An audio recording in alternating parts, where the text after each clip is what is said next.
दोस्तों, सनातन धर्म के बारे में ABCD का भी ज्ञान न रखने पर सनातन धर्म के बारे में बहुत ही कॉन्फिडेंस से बोलने वाले फर्जी महंत का आज पर्दाफाश करने वाले हैं। क्षति कौन पहुंचा रहे हैं? रामपाल जैसे लोग। जो रामपाल है ये धूर्त तो एक मतलब बहुत आगे के लेवल पर चला गया है। ये इतना बड़ा धूर्त है कि कहीं की भी मनगणंत कपोल कल्पित कहानी हमारे धर्म शास्त्रों में मिला दे रहा है। इस धूर्त व्यक्ति ने गुरुकुल से शिक्षा ली है। यदि सच में स्कूल गया होता तो टीचर्स मार के इसको शब्दों की मर्यादा पहले तो सिखाते, जो इसको बिल्कुल भी नहीं है। और यदि गुरुकुल में इसको सही से सद्ग्रंथों की शिक्षा दी जाती तो ये स्वयंभू महंत बनने की बजाय शास्त्रों में लिखी बातों को आधार बनाकर भक्ति करता, ना कि इस प्रकार की ड्रामेबाजी करता। साथ में इसके गुरु और इसने भी सद्ग्रंथों के रहस्यों को समझा होता तो इसको पता चलता कि ब्रह्मा विष्णु महेश जिनकी ये भक्ति बताता है, भक्ति करता है। यहाँ तक कि ये कृष्ण जी को सुप्रीम पावर मानता है, लेकिन पूजा किसकी करता है? वही पत्थर मिट्टी काष्ठ की। तो आपको आगे हम दिखाएंगे कि भागवत महापुराण में कृष्ण जी ने आखिर क्या कहा है और श्री कृष्ण जी ने पवित्र गीता जी में कौन सी भक्ति विधि बताई है, वो भी आज के इस वीडियो में पता चलेगा। इसको शब्दों का ज्ञान नहीं है, इसकी बुद्धि पगला गई है। दोस्तों, ये अंधे गधे भगवा चोला पहनकर अनाप शनाप बकने लगते हैं। वस्तुतः सनातन धर्म का नाश तो नहीं हो सकता, लेकिन सनातन धर्म को क्षति पहुंचाई जा सकती है। और वो क्षति कौन पहुंचा रहे हैं? रामपाल जैसे लोग, जो स्वयंभू जगत गुरु अथवा स्वयंभू भगवान बने हुए हैं। हाँ, यहाँ पर वही कहावत आ जाती है कि उल्टा चोर कोतवाल को डांटे। इसने गुरुकुल से पाखंडवाद की शिक्षा ली और 4 ग्रंथों को पढ़कर अपने आप को महंत मान लिया और लोगों से पैसे ऐंठने के चक्कर में गौ सेवा लोक नाम से आश्रम बना दिया और डोनेशन के बलबूते ही अपना जीवन यापन कर रहा है। अगर दोस्तों इसने थोड़ी बहुत भी सद्ग्रंथों की पढ़ाई करी होती तो इसको पता चलता कि सद्ग्रंथ में परमात्मा ने बताया है कि मनुष्य जीवन का मूल उद्देश्य होता है मोक्ष प्राप्त करना, परमात्मा को पाना। लेकिन ये सुखदेव जैसे फर्जी महंत पैसों की दौड़ में लगे हैं। तो वहीं दूसरी तरफ ऐसे भी पढ़े लिखे लोग हैं जो कई लाख रुपए कमाया करते थे, लेकिन जब परमात्मा के आदेशों का पता चला तो उन्होंने सब कुछ त्याग कर, यानी उसकी लगभग 3 लाख की नौकरी थी, लेकिन उसको भी छोड़कर एक सन्यासी का वेश धारण कर लिया। तो ये होते हैं असली भक्त जो परमात्मा की चाह में आगे बढ़ते हैं। ये वैसे ही होता ना, जैसे आश्रम में एक गुरुजी सही है, बट उनके चेले जैसे मैं बहुत बार मिला ना, वो चेले ऐसे बनते हैं कि वो बस वेट करते रहते कि गुरु कब नहीं है, ये सत्य होता है ये।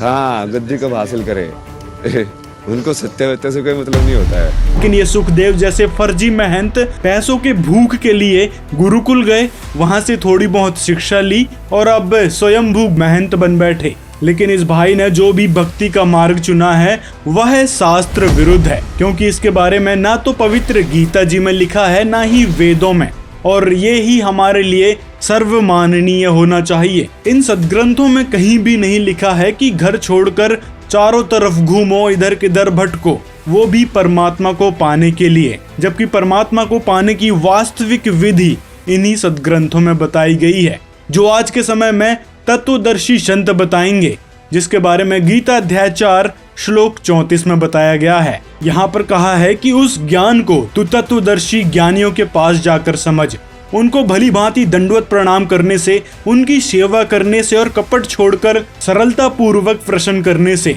वे परम तत्व को भली भांति जानने वाले ज्ञानी महात्मा तुझे उस तत्व ज्ञान का उपदेश करेंगे। तो दोस्तों, इस प्रमाण से स्पष्ट होता है कि श्रीमद् भागवत गीता का ज्ञानदाता स्वयं ही कह रहा है कि उस तत्व ज्ञान, उस वास्तविक यथार्थ ज्ञान की जानकारी के लिए तत्वदर्शी संत की शरण में जाना पड़ेगा। और इन दोनों को, चाहे सुखदेव हो चाहे ये IITN भाई हो, इसको भी वह पूर्ण संत यानी तत्वदर्शी संत नहीं मिले। जो असली तत्व ज्ञान कराएंगे, पवित्र सदग्रंथों की वास्तविकता बताएंगे और वह पूर्ण मोक्ष का रास्ता बताएंगे। जहां कुछ लोग दर दर भटक रहे हैं, वहीं कुछ लोग पैसे के चक्कर में पड़कर स्वयंभू महंत बन बैठे हैं और सुखदेव जैसे फर्जी महंत ही सनातन धर्म को क्षति पहुंचाने में लगे हैं। तो सुबह शाम उनकी आरती उतारते हैं और ऊपर ऐसे यूं करते हैं कि आप, हे भगवान, आपकी जो भी अला वला हो, जो भी नजर लगी है वो हमारे ऊपर आ जाए। अच्छा, कुछ लोग क्या करते हैं, कुछ लोग क्या बड़े बड़े मंदिरों में ऐसा मैंने होते हुए देखा है कि आरती हुई और ऐसे भगवान के ऊपर ऐसे करते हैं। भगवान के ऊपर भगवान की आरती उतार के भगवान के ऊपर नहीं करनी चाहिए, बस हमको लेनी चाहिए। ये सच में वैशाख नंदन है। किसी को गाली भी देनी हो ना तो संस्कृत में देना, उसको उतना बुरा नहीं लगेगा। तुम वैशाख नंदन हो, इसका अर्थ है कि तुम गधे हो। हाँ वैशाख नंदन, जरा ये बताओ कि आपके गुरुकुल में कौन से गुरु ने और कौन से सदग्रंथों में लिखा है कि भगवान को बुरी बलहा का भी डर होता है या फिर बुरी नजर का भी डर होता है? तो सुबह शाम उनकी आरती उतारते हैं और ऊपर ऐसे यूं करते हैं कि आप, हे भगवान, आपकी जो भी अला वला हो, जो भी नजर लगी है वो हमारे ऊपर आ जाए। मतलब हद होती है बेवकूफी की। फ्री का नेट मिल गया, फ्री का खाना मिल गया और डोनेशन मिल गया तो बस कुछ भी बकने लग जाओ। इसी प्रकार अन्य पाखंडी गुरुओं ने भी अलग अलग तरीके के पाखंडवाद को बढ़ावा दिया है। साथ में इनको यही नहीं पता कि आरती किस लिए उतारी जाती है और ये चले स्वयंभू महंत बनने। अब अनिरुद्धाचार्य जी से किसी व्यक्ति ने पूछा, 5वां वेद 28 में कलयुग में आएगा? आएगा अभी आया नहीं आ गया। अब 28 में कलयुग अब से थोड़ी चल रहा है। हाँ, तो वेद ये आपने लिखा है 5वां वाला? नहीं है, किसने लिखा? रामपाल के चेला तो नहीं हो? नहीं। फिर ठीक है। उस व्यक्ति से पूछा गया, क्या तुम रामपाल के शिष्य हो? तो उसने इनकार कर दिया, जबकि वो बात तो रामपाल की बोल रहा था। इस फर्जी और स्वयंभू महंत के दिमाग का दिवाला निकल चुका है। पहले ये तो सुन लेता कि उसने वाणी क्या बोली है। उसने जो वाणी बोली है उसमें बुद्ध का जिक्र आया है। अवतारों वर्णन बहुत किए, हाँ, पर बुद्ध में रहा उलझाए। हाँ। तो मैं ये पूछना चाहता हूँ कि व्यास जी जो है वो बुद्ध जी अवतार के विषय में कैसे उलझ गए? मतलब वो बुद्ध के लोगों की वाणियां दोहरा रहा था और ये अपना ओपिनियन देने लगा कि हाँ वो बातें तो रामपाल जी की ही बोल रहा था। और अगर उस व्यक्ति ने जो 5वें वेद का जिक्र किया था उसके बारे में बात करें तो हाँ, संत रामपाल जी महाराज भी 5वें वेद का जिक्र करते हैं, जिसे सूक्ष्म वेद कहा जाता है, जो कबीर सागर है, जो परमात्मा के द्वारा बोली गई वाणियां हैं, वो है 5वां वेद, जिसके बारे में पवित्र गीता जी में भी प्रमाण आता है और उसको ही ब्रह्मणे मुखे कहा गया है, यानी परमात्मा सच्चिदानंद घन ब्रह्म के द्वारा बोली गई वाणी। देखिए गीता अध्याय 4 का श्लोक 32, इसमें कहा है कि इस प्रकार और भी बहुत तरह के यज्ञ ब्रह्मण है। यहाँ पर जो ब्रह्मणे शब्द है यहाँ पर वेद की कर दिया, जबकि ब्रह्मणे का अर्थ होता है सच्चिदानंद घन ब्रह्म। देखिए गीता अध्याय 17 का श्लोक 23, यहाँ पर जो ब्रह्मण शब्द आया है यहाँ पर उसका अर्थ किया गया है सच्चिदानंद घन ब्रह्म। तो इसी कारण यहाँ पर गीता अध्याय 4 के श्लोक 32 में जो ब्रह्मण शब्द है इसका अर्थ भी होगा सच्चिदानंद घन ब्रह्म के द्वारा बोली गई वाणी में विस्तार से कहे गए हैं उन सब को तू मन, इंद्रिय और शरीर की क्रिया द्वारा संपन्न होने वाला जान। इस प्रकार तत्व से जानकर उनके अनुष्ठान द्वारा तू कर्म बंधन से सर्वथा मुक्त हो जाएगा। यानी यहाँ पर गीता ज्ञानदाता स्पष्ट करता है कि जो सच्चिदानंद घन ब्रह्म के द्वारा बोली गई वाणी है उसमें वास्तविक तत्व ज्ञान बताया गया है। यानी परमेश्वर कबीर जी ने जो वाणियां बोली हैं वो वेदों से भी मेल खाती हैं, गीता जी से भी मेल खाती हैं और यहाँ तक कि हिंदू, मुस्लिम, सिख, ईसाई सभी धर्म ग्रंथों के सदग्रंथों से मेल खाती हैं। तो वही है सच्चिदानंद घन ब्रह्म की वाणी, जिसके बारे में गीता ज्ञानदाता इस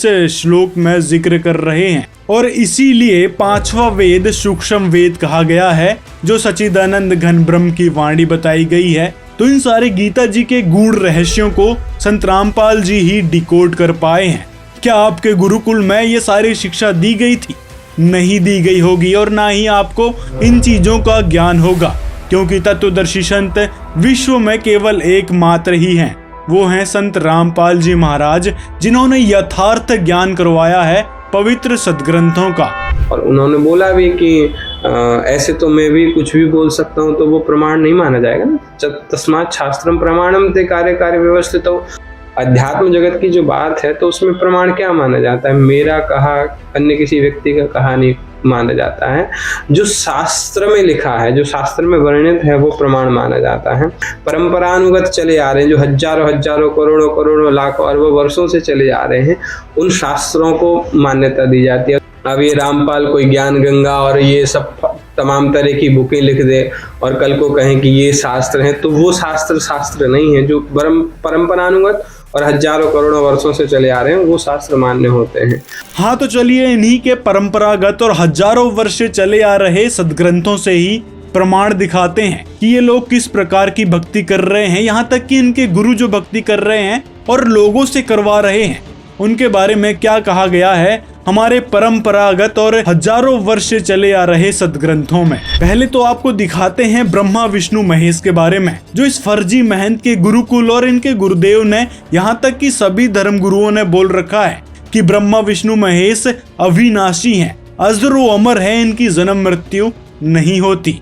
तो आइए इनके परंपरागत और हजारों वर्ष से चले आ रहे सदग्रंथों यानी पुराणों में क्या लिखा है उसके बारे में बताते हैं। देखिए, देवी भागवत महापुराण के 3 स्कंद अध्याय 4 में यहाँ पर देवी दुर्गा जी की स्तुति करते हुए विष्णु जी कह रहे हैं कि ब्रह्मा, मैं विष्णु तथा शंकर, हम सब आपके ही प्रभाव से उत्पन्न होते हैं। जब हम नित्य नहीं हैं, तो फिर इंद्र आदि प्रमुख देवता नित्य किस प्रकार हो सकते हैं? यानी सभी देवी देवता नाशवान हैं, जिनकी आप इष्ट रूप में भक्ति करते थे और लोगों को सलाह देते थे।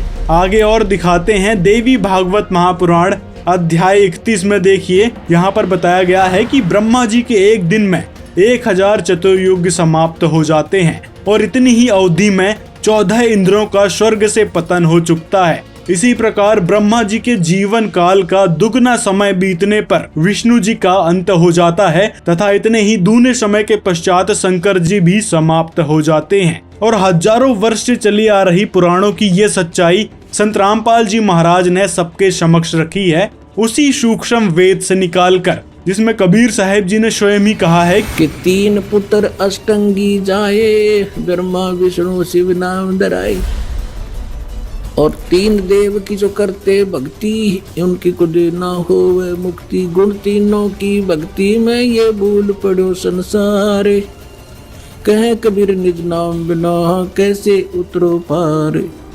अब आपको दिखाते हैं ऐसे कलयुगी और फर्जी ब्राह्मणों के बारे में हमारे हजारों वर्ष और परंपरानुगत चले आ रहे सदग्रंथों में क्या बात कही गई है। देखिए, भागवत महापुराण अध्याय 2 में यहाँ पर कहा है कि ब्राह्मण केवल अन्न धन आदि के लिए लोभवश घर घर एवं जन जन को भागवत की कथा सुनाने लगे हैं, इसीलिए कथा का सार चला गया है।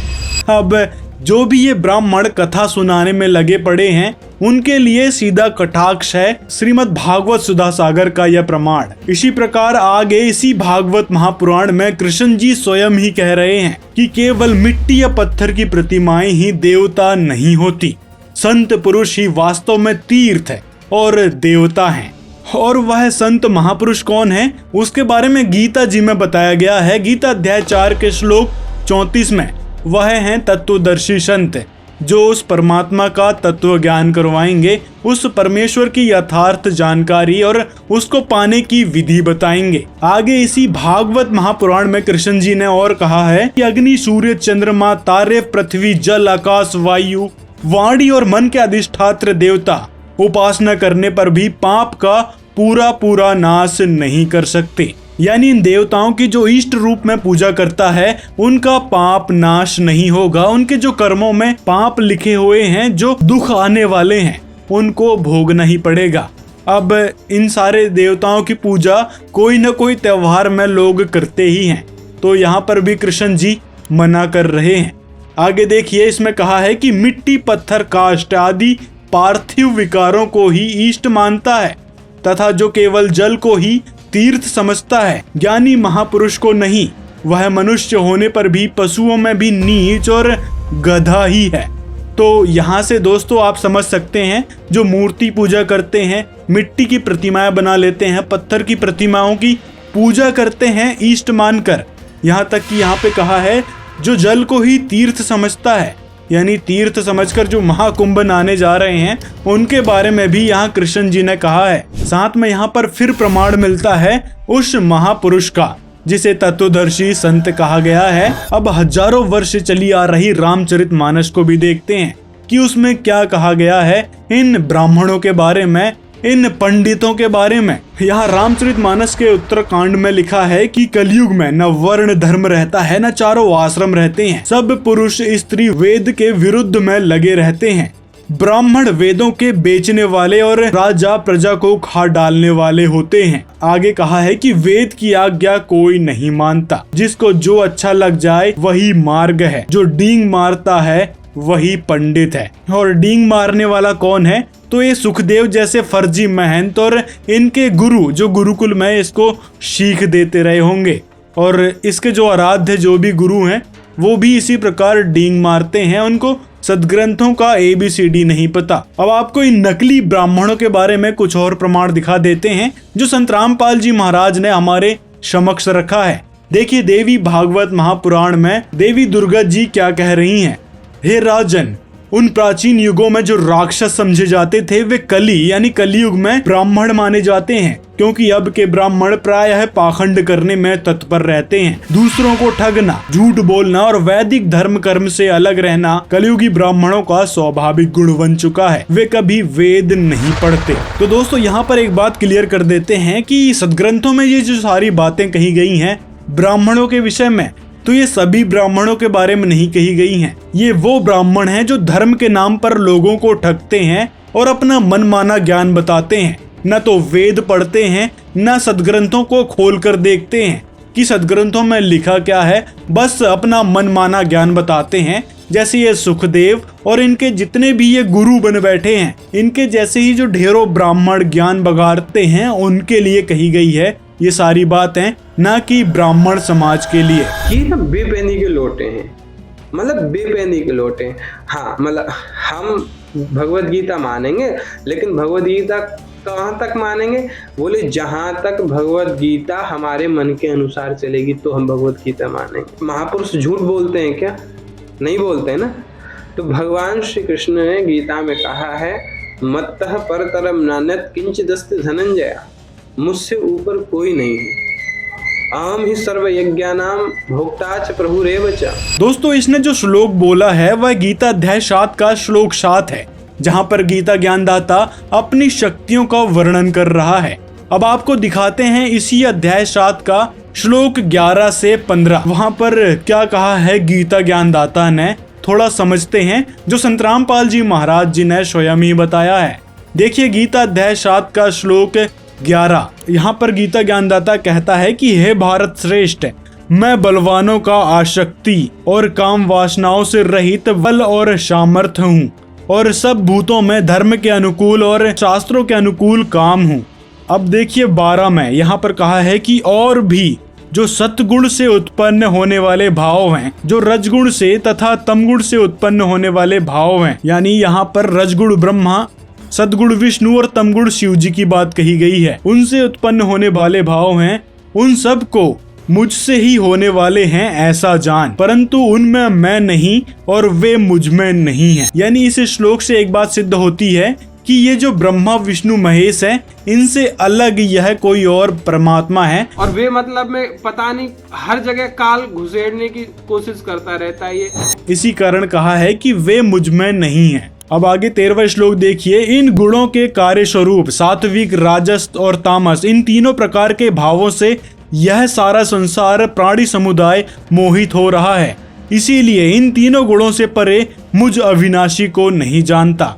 यानी 3 गुण, रजगुण ब्रह्मा, सदगुण विष्णु, तमगुण शिव जी, और ये अलग है, मुझको नहीं जानता कहने वाला यह कोई और है गीता ज्ञानदाता, जिसके बारे में संत रामपाल जी ने डिटेल में बात बताई है कि यह काल ब्रह्म है, इन ब्रह्मा विष्णु महेश के पिताजी, जिसका वर्णन इस सृष्टि रचना की वीडियोस में मिल जाएगा, आप उनको देख सकते हैं। अब आगे 14 पढ़ते हैं। यहाँ पर कहा है कि क्योंकि यह अलौकिक और अति अद्भुत त्रिगुणमयी मतलब वही रजगुण ब्रह्मा, सदगुण विष्णु, तमगुण शिव जी रूपी मेरी माया बड़ी दुस्तर है, परंतु जो पुरुष केवल मुझको ही निरंतर भजते हैं वे इस माया को उल्लंघन कर जाते हैं, अर्थात संसार से तर जाते हैं। अब जो साधना करते हैं ब्रह्मा विष्णु महेश की, उनके बारे में देखिए गीता अध्याय 7 का श्लोक 15। यहाँ पर कहा है कि माया के द्वारा, यानी त्रिगुणमय मेरी माया जो पहले कहा था, यानी माया के द्वारा जिनका ज्ञान हरा जा चुका है, ऐसे असुर स्वभाव को धारण किए हुए मनुष्यों में नीच दूषित कर्म करने वाले मूढ़ लोग मुझको नहीं भजते। दोस्तों, गीता ज्ञानदाता ने जो त्रिगुणमय मेरी माया यानी जो इन देवताओं की भक्ति करते हैं उनको ये 4 गालियां दे रखी हैं। महापुरुष झूठ बोलते हैं क्या? नहीं बोलते हैं ना। तो इतने सारे प्रमाण देखकर भी यदि आप नहीं सुधरोगे तो समझ लेना कि आपकी बुद्धि कितने गड्ढे में जा चुकी है। संत रामपाल जी महाराज ने बहुत सारे ऐसे गूढ़ रहस्य जनता के समक्ष रखे हैं हमारे पवित्र सदग्रंथों से, जिसको जानने के बाद जनता अब जागरूक हो रही है और आप जैसे फर्जी लोगों को, यहाँ तक कि आपके जितने भी ये समुदाय के लोग हैं, उनसे छुटकारा पाकर सद्भक्ति ग्रहण कर रही है। ऐसा महाभारत को आप प्रमाण मानते हैं? महाभारत में कितनी जगह भीष्म पितामह स्तुति कर रहे हैं, कितनी जगह उनको परमेश्वर कहा गया है। हाँ, महाभारत में कृष्ण जी को परमात्मा बताया गया है, तो महाभारत में ही सतलोक का जिक्र आता है, जिसके बारे में संत रामपाल जी महाराज ने बताया है कि वह सतलोक है सनातन परम धाम, जिसके बारे में गीता अध्याय 18 श्लोक 62 में जिक्र है। और उसी सतलोक की जानकारी देने 600 वर्ष पहले स्वयं परमेश्वर कबीर साहिब जी आए थे, जिनके बारे में आज के समय में केवल और केवल संत रामपाल जी महाराज बता रहे हैं। और वे मतलब में पता नहीं हर जगह काल घुसेड़ने की कोशिश करता रहता है ये कि ये काल ने गीता बुलवा दी भगवान से। अरे भगवान काल के भी काल हैं। और उसी महाभारत में आगे प्रमाण मिलता है और कृष्ण जी खुद ही कहते हैं कि जो मैंने गीता का ज्ञान बोला है वो अब मुझे याद नहीं है। तो इससे भी स्पष्ट होता है कि गीता का ज्ञान कृष्ण जी ने नहीं कहा है, बल्कि कृष्ण जी के अंदर प्रवेश करके काल ब्रह्म ने ज्ञान दिया है, जिसे शिव महापुराण में सदा शिव कहा गया है। जो रामपाल है ये मतलब बहुत आगे के लेवल पर चला गया है, और तुम अपने मनमाने अपने अनुसार कुछ श्लोकों को निकाल लो और उनका मनमाना अर्थ कर दो और लोगों को कहो कि वेद में तो ये लिखा है, कबीर को कबीर लिखा है, रामायण जी में कबीश्वर कपीश्वर, तो उसका अर्थ ये कर देंगे कि कबीर को यहाँ पर ईश्वर कहा जा रहा है। अरे इसको व्याकरण का ज्ञान नहीं, अर्थ निकाला जाता है व्याकरण के अनुसार। ज्ञान भर दिया, कख भी नहीं पता इन लोगों को। और सबसे बड़ी खुशी तो ये मनानी चाहिए, इनको कुछ अकल आनी चाहिए जो विरोध कर रहे हैं दास का, कि ये कहते हैं रामपाल ने संस्कृत नहीं आती, और ये सारे ग्रंथ खोल के दर दिए।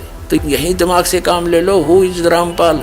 दर्शकों, ये है ऋग्वेद मंडल नंबर 9 के सूक्त 86 का मंत्र नंबर 26, जिस पर इन महंतों और आचार्यों ने विरोध जताया है। आप इस मंत्र की मूल संस्कृत में स्पष्ट देख सकते हैं। यहाँ कवि नहीं बल्कि कबीर लिखा है। आप इस शब्द को कवि पढ़ ही नहीं सकते, ये कबीर ही बोला जाएगा।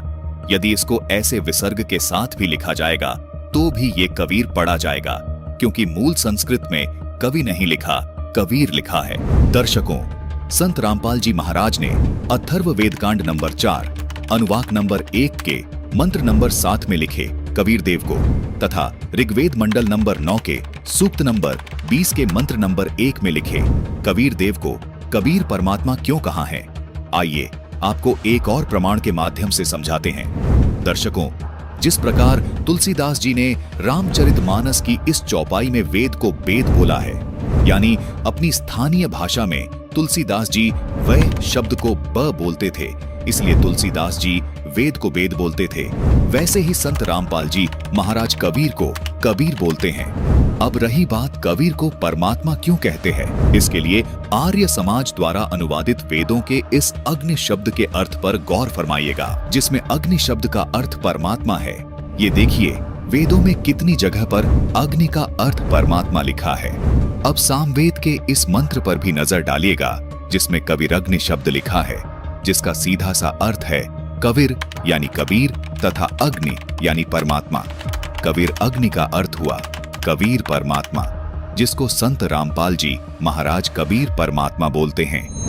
अरे तुम भगवान हो, तुम तत्वदर्शी हो, तुमको सब कुछ आता है, तुमको भाषा नहीं आती, तुमको संस्कृत भाषा नहीं आती। कोई भी ग्रंथ उठा के और बोले इसमें ये लिखा है, अरे बिना देखे बोलो ना, तुमको तो याद होना चाहिए सब कुछ। आप और आपके गुरु जैसे फर्जी ब्राह्मण ही कबीर जी का उस समय इसी बात को लेकर विरोध करते थे, लेकिन अब जनता शिक्षित हो गई है और सभी को संस्कृत आती है और उसका यथार्थ अर्थ जो नकली गुरुओं ने, नकली ब्राह्मणों ने घुमा रखा था, उसका वास्तविक अर्थ है अब संत रामपाल जी बता रहे हैं, जिसके कारण तुम जैसे नकली ब्राह्मणों की दुकान अब बंद हो चली है। वैसे इसने धंधा अभी अभी शुरू किया है, कटाक्ष हम इसको लेकर नहीं कर रहे हैं। समस्त जो ब्राह्मण लोगों को भ्रमित करते हैं उनके लिए ये सारे प्रमाण दिखाए गए हैं। अब इसी प्रकार दोस्तों इसने एक और वीडियो डाली थी जिसमें ये कह रहा था कि रामायण में जो बातें कही गई है या एक विशेष प्रकार से जो नल नील के बारे में, तो नल नील पहले से ही किष्किंधा नरेश यानी जो बाली है और जो सुग्रीव है उसके साथ रहा करते थे। तो आइए आपको प्रमाण ही दिखा देते हैं रामचरितमानस से। रामचरितमानस के सुंदर कांड में यहाँ पर समुद्र ने कहा कि हे नाथ, नल और नील दो वानर भाई हैं। उन्होंने लड़कपन में ऋषि से आशीर्वाद पाया था। उनके स्पर्श कर लेने से ही भारी भारी पत्थर भी आपके प्रताप से समुद्र पर तैर जाएंगे। यानी यहाँ पर जिस ऋषि की बात की गई है वह मुनिंदर ऋषि ही थे जो हनुमान जी को भी मिले थे।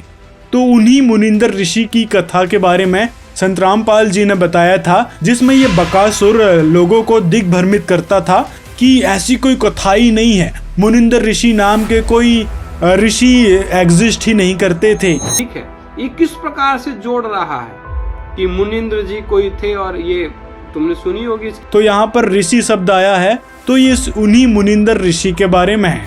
और कबीर सागर में ढेरों प्रमाण आपको मिल जाएंगे कि कबीर जी ने किस प्रकार मुनिंदर ऋषि के रूप में आकर त्रेता में सारी लीलाएं करी थी। ठीक है, तुम यहाँ तो कर रहे हो चंद पैसों के चक्कर में, लेकिन यमराज जी के यहाँ पर हर एक चीज का हिसाब होता है, किसी को बख्शा नहीं जाता है।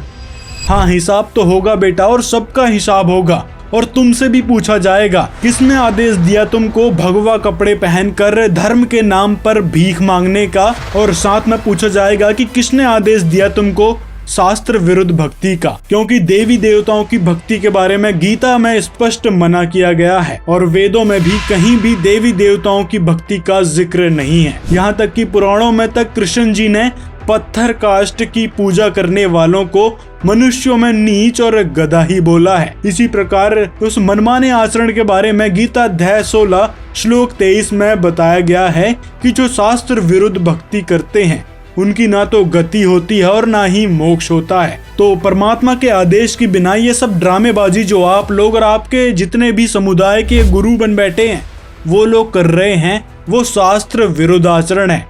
और शास्त्र विरुद्ध आचरण के कारण सबको सजा होगी, क्योंकि वो लोग परमात्मा के संविधान को तोड़कर मनमाना आचरण करवा रहे हैं, वही देवी देवताओं की पूजा करवा रहे हैं उस एक परमात्मा को छोड़कर। तो आप सभी से निवेदन है और विशेषकर इस सुखदेव जी से निवेदन है, कृपया संत रामपाल जी महाराज के ज्ञान को ठीक से समझें और सदग्रंथों से मिलान भी कर लें कि वास्तव में संत रामपाल जी जो बताते हैं और हमारे जो गुरुकुल में जो बातें बताई गई हैं उनमें क्या डिफरेंस है और किसकी बात सही है।